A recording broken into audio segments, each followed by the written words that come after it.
નમસ્કાર. ચાલો આજે વાત કરીએ એ વસ્તુ વિશે જે આર્ટિફિશિયલ ઇન્ટેલિજન્સ એટલે કે એઆઈને જીવંત રાખે છે. હા, આપણે વાત કરી રહ્યા છીએ ડેટા વિશે. ક્યારે વિચાર્યું છે કે ડેટાને એઆઈનું બળતણ કેમ કહેવામાં આવે છે? અને શું થાય જો આ બળતણ એટલે કે ડેટા પોતે જ ખરાબ કે પક્ષપાતથી ભરેલો હોય? ચાલો આજે આ બધું જ સમજીએ. તો ચાલો આ વાતને એકદમ સરળ રીતે સમજીએ. એઆઈ શું છે? સમજો કે એ એક હાઈ પરફોર્મન્સ એન્જિન છે અને આ એન્જિનને ચલાવવા માટે શું જોઈએ? બળતણ, રાઈટ? બસ આ બળતણ છે ડેટા. જેમ ગાડીમાં ખરાબ પેટ્રોલ નાખવાથી એન્જિન બગડી જાય, બરાબર ને? એ જ રીતે એઆઈમાં જો ખરાબ ડેટા જાય તો એનું પરિણામ પણ ખરાબ જ આવે. પણ જો બળતણ શુદ્ધ, ઉચ્ચ ગુણવત્તાવાળું હોય તો એન્જિન જોરદાર ચાલે. બસ આ જ નિયમ એઆઈને પણ લાગુ પડે છે. તો આપણે એ તો સમજ્યા કે ડેટા એ એઆઈનું બળતણ છે, પણ ચાલો થોડું ઊંડાણમાં જઈએ અને સમજીએ કે આ સંબંધ ખરેખર કામ કેવી રીતે કરે છે. ડેટા આટલો બધો જરૂરી કેમ છે? હવે સવાલ એ થાય કે આટલો બધો ડેટા એ આવે છે ક્યાંથી? જુઓ, એના સ્ત્રોત ઘણા બધા છે. જેમ કે ઇન્ટરનેટ પર જે પણ માહિતી છે, વેબસાઇટ્સ, પુસ્તકો, ત્યાંથી મોટી મોટી ફોટો અને મીડિયા લાઇબ્રેરીઓમાંથી. ઘણી કંપનીઓ પોતાના આંતરિક ડેટાનો પણ ઉપયોગ કરે છે. અને હા, આપણી આસપાસ જે સેન્સર અને કેમેરા છે એ પણ સતત ડેટા જનરેટ કરતા રહે છે. અને અહીં એક વાત ખાસ યાદ રાખવા જેવી છે. એઆઈ કોઈ જાદુ નથી કે શૂન્યમાંથી બધું જાણી લે. ના, એનું બધું જ જ્ઞાન, એની બધી જ સમજ એને જે ડેટા આપવામાં આવ્યો છે તેના પર જ નિર્ભર છે. એ ફક્ત એ જ પેટર્ન શીખે છે, એ જ વસ્તુઓ સમજે છે જે એને ડેટામાં જોવા મળે છે. બીજું કંઈ જ નહીં. આના પરથી જ આપણે એક બહુ જ મહત્વના મુદ્દા પર આવીએ છીએ, ડેટાની ક્વોલિટી. કારણ કે એક સીધી સાદી વાત છે, જેવું તમે અંદર નાખશો એવું જ બહાર આવશે. ડેટા સાયન્સની દુનિયામાં એક બહુ જ ફેમસ કહેવત છે, ગાર્બેજ ઇન ગાર્બેજ આઉટ. મતલબ કે કચરો અંદર નાખશો તો બહાર પણ કચરો જ મળશે. સિમ્પલ. જો તમે એઆઈને ટ્રેન કરવા માટે જે ડેટા આપ્યો છે એ જ ખોટો, અધૂરો કે ભૂલોથી ભરેલો હોય તો પછી એઆઈ જે પરિણામ આપશે એના પર વિશ્વાસ કેવી રીતે કરી શકાય? એ પણ ભરોસાપાત્ર નહીં હોય. તો સારા ડેટા અને ખરાબ ડેટામાં ફરક શું છે? જુઓ, સારી ક્વોલિટીનો ડેટા કેવો હોય? એકદમ સચોટ, પૂરેપૂરો અને એકબીજા સાથે સુસંગત. જ્યારે ખરાબ ક્વોલિટીના ડેટામાં શું હોય? ભૂલો, અધૂરી માહિતી, જૂની વાતો. અને આ જ કારણે ક્યારેક બે એઆઈ સિસ્ટમ એક જ જેવો અલ્ગોરિધમ વાપરતી હોય ને તો પણ એમના પરિણામો અલગ અલગ આવે છે. કેમ? કારણ કે એમને જે બળતણ એટલે કે ડેટા મળ્યો છે ને એની ક્વોલિટીમાં જ જમીન આસમાનનો ફરક છે. હવે ડેટાની ગુણવત્તાથી એક સ્ટેપ આગળ વધીએ અને એક વધારે ગંભીર વિષય પર વાત કરીએ, અને એ છે ડેટામાં રહેલો પક્ષપાત એટલે કે બાયસ. જેમ આપણે વાત કરી, એઆઈ તો આપણી આસપાસની દુનિયામાંથી જ શીખે છે. અને ચાલો સ્વીકારીએ, આપણી દુનિયામાં ઐતિહાસિક રીતે ઘણી અસમાનતાઓ અને પૂર્વગ્રહો રહેલા છે. અને આ જ વાત સૌથી મોટો પડકાર બની જાય છે. કારણ કે જો ડેટામાં જ માણસોના પૂર્વગ્રહો ભળેલા હોય તો એઆઈ શું કરશે? એ પણ એ જ પૂર્વગ્રહોને શીખી લેશે. અને ક્યારેક તો એ એને એટલા વધારી દે છે કે વાત બગડી જાય.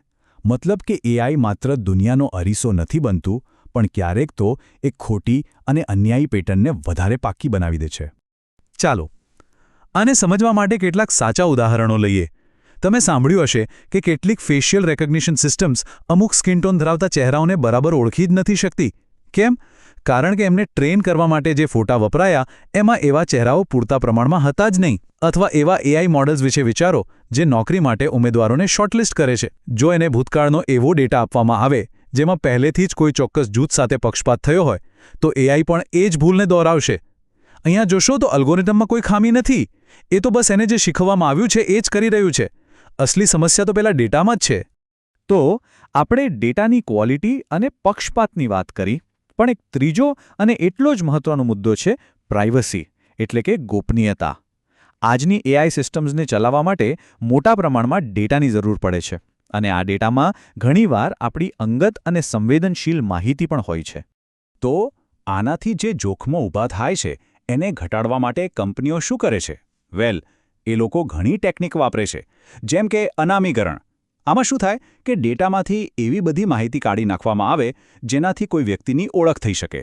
અથવા સ્યુડોનેમાઇઝેશન, જેમાં ઓળખની જગ્યાએ કોઈ રેન્ડમ કોડ વાપરવામાં આવે છે. અને હા, જીડીપીઆર જેવા જે કડક કાયદાઓ છે એનું પાલન કરવું તો જરૂરી જ છે. અને આપણા માટે પણ એ સમજવું જરૂરી છે કે આપણે એઆઈ ટૂલ્સ વાપરતી વખતે આપણી કઈ પર્સનલ માહિતી શેર કરી રહ્યા છીએ. અને અહીં એક મજાની વાત કહું, આપણે બધા પણ આ ડેટાની દુનિયાનો એક હિસ્સો છીએ. ક્યારે વિચાર્યું છે કે જ્યારે કોઈ ઈમેલને સ્પામ નથી એવું માર્ક કરવામાં આવે છે ત્યારે શું થાય છે? અથવા કોઈ ભલામણને લાઇક કે ડિસલાઇક કરવામાં આવે છે ત્યારે માત્ર એ સિસ્ટમનો ઉપયોગ નથી થઈ રહ્યો, પણ એને એક નવો ડેટા આપવામાં આવી રહ્યો છે. આપણા આ ફીડબેકથી એ એઆઈ મોડેલ શીખે છે અને ભવિષ્યમાં વધારે સારું બને છે. આ એક સતત ચાલતી પ્રક્રિયા છે. સારું, તો આટલી બધી વાતચીત પછી ચાલો ફટાફટ મુખ્ય મુદ્દાઓ પર એક નજર નાખી લઈએ. તો શું શીખ્યા આપણે? સૌથી પહેલી અને મુખ્ય વાત, ડેટા જ એઆઈનું બળતણ છે. એના વગર એઆઈ શક્ય જ નથી. બીજું, જો ડેટા સારો, ઉચ્ચ ગુણવત્તાવાળો હશે તો એઆઈ પણ સચોટ અને ઉપયોગી બનશે. પણ જો ડેટા ખરાબ કે પક્ષપાતી હશે તો પરિણામ પણ ભરોસાપાત્ર નહીં હોય અને કદાચ અન્યાયી પણ હોઈ શકે. અને છેલ્લે, એ ક્યારેય ન ભૂલવું જોઈએ કે ડેટાની પ્રાઇવસી અને એને નૈતિક રીતે વાપરવાની જવાબદારી પણ એટલી જ મોટી છે જેટલી કે સારો અલ્ગોરિધમ બનાવવાની. હવે પછીના એપિસોડમાં આપણે શું જોવાના છીએ? આપણે એ જાણીશું કે એઆઈ આપણી દુનિયામાં, ખાસ કરીને હેલ્થ, ફાઇનાન્સ અને એજ્યુકેશન જેવા ક્ષેત્રોમાં કેવી રીતે મોટા ફેરફારો લાવી રહ્યું છે. તો એ જોવાનું ચૂકશો નહીં.